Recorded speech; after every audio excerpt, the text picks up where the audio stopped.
पंडित रामनारायण भगवान शिव के बहुत बड़े भक्त थे। उन्हें शिव मंदिर में सेवा करते हुए काफी साल हो चुके थे। रामनारायण का स्वभाव था, वे सर्दियों के दिनों में भगवान शिव को कंबल उड़ाते थे और गर्मियों में उनके लिए पंखा चलाते थे।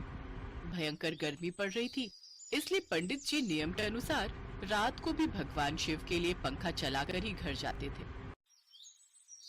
पंडित जी, मैं आपको अक्सर देखता हूँ। सर्दियों में आप भगवान को कंबल उड़ाते हैं और गर्मियों में उनके लिए पंखा चलाते हैं। क्या भगवान पर मौसम का असर होता होगा? उन्हें भी गर्मी लगती होगी क्या? और गर्मी से महादेव का भी पसीना निकलता होगा। क्यों नहीं बेटा, अवश्य गर्मी लगती होगी, अवश्य ही पसीना निकलता होगा, पर हमें दिखाई नहीं देता।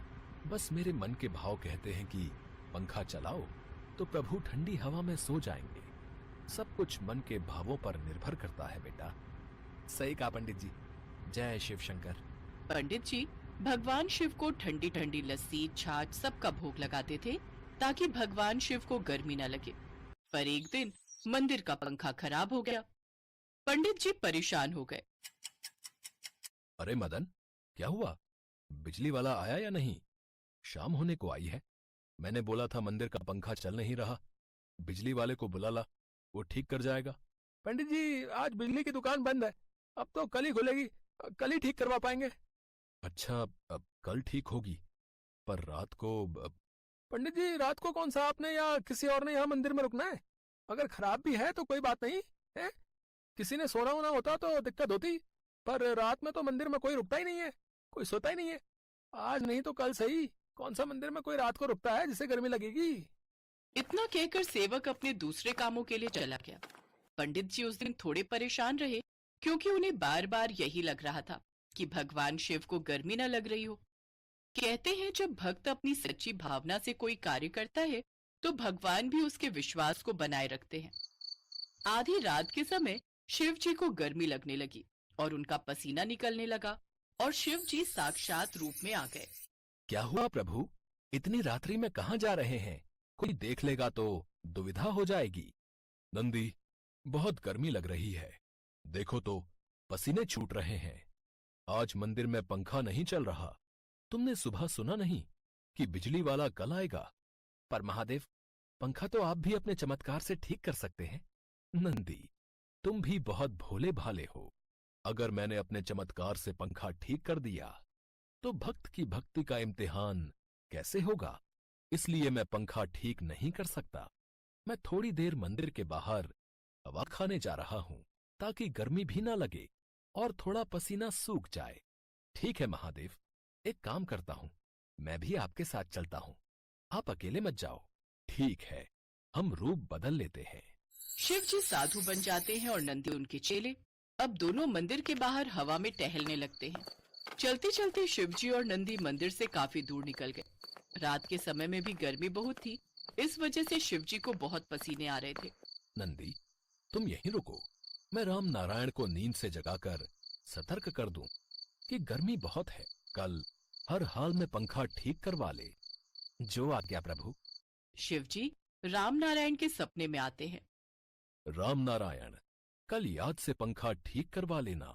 आज मैं पूरी रात गर्मी में सो नहीं पाया, मुझे बहुत पसीना आ रहा था, इसलिए मैं तुम्हें फिर से याद दिलाने आया हूं।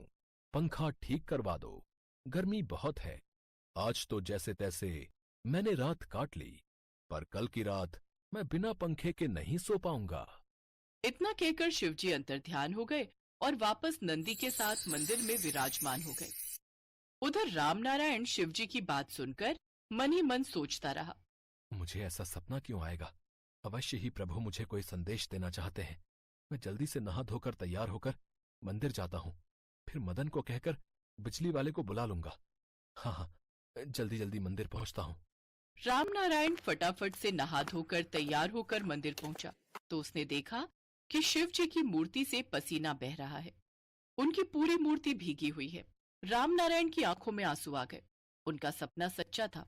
वास्तव में पिछली रात गर्मी के कारण भगवान शिव सोए ही नहीं थे। शिव जी का पसीना निकल रहा था, उन्हें गर्मी लग रही थी। आसपास के सभी भक्त जब शिव जी की मूर्ति से पसीना बहता देखते हैं तो वे भी चमत्कार को देखकर दंग रह जाते हैं। राम नारायण जब भक्तों को शिवजी के सपने की बात बताता है और पंखा खराब होने का जिक्र करता है तो सब भक्त हैरान रह जाते हैं। राम नारायण उसी समय बिजली वाले को बुलाकर मंदिर का पंखा ठीक करवाता है। मुझे क्षमा कर दो प्रभु, मेरे कारण आपको पूरी रात गर्मी में सोना पड़ा। आगे से ऐसी भूल कभी नहीं होगी प्रभु। राम नारायण जी, आपका विश्वास जीत गया। मैं उस दिन आपको यही पूछ रहा था कि क्या सचमुच भगवान पर मौसम का असर होता है, पर आज प्रमाण हम सबके सामने है। भगवान भक्त के भाव के साथ ही चलते हैं। आपका जैसा भाव होगा वैसे ही भगवान रहेंगे। भगवान अपने भक्त की भक्ति में रम जाते हैं। आप बहुत भाग्यशाली हो पंडित जी, जो आपको भगवान शिव ने दर्शन दिए। जय शिव शंकर। थोड़ी देर बाद ही जब पंखा चला तो शिवजी का पसीना सूख गया और राम नारायण खुशी के आंसू रो पड़ा। उस दिन के बाद राम नारायण ने पूरी गर्मियां कभी भी भगवान के मंदिर का पंखा बंद नहीं किया। इसलिए कभी भी भगवान शिव को पसीना नहीं आया।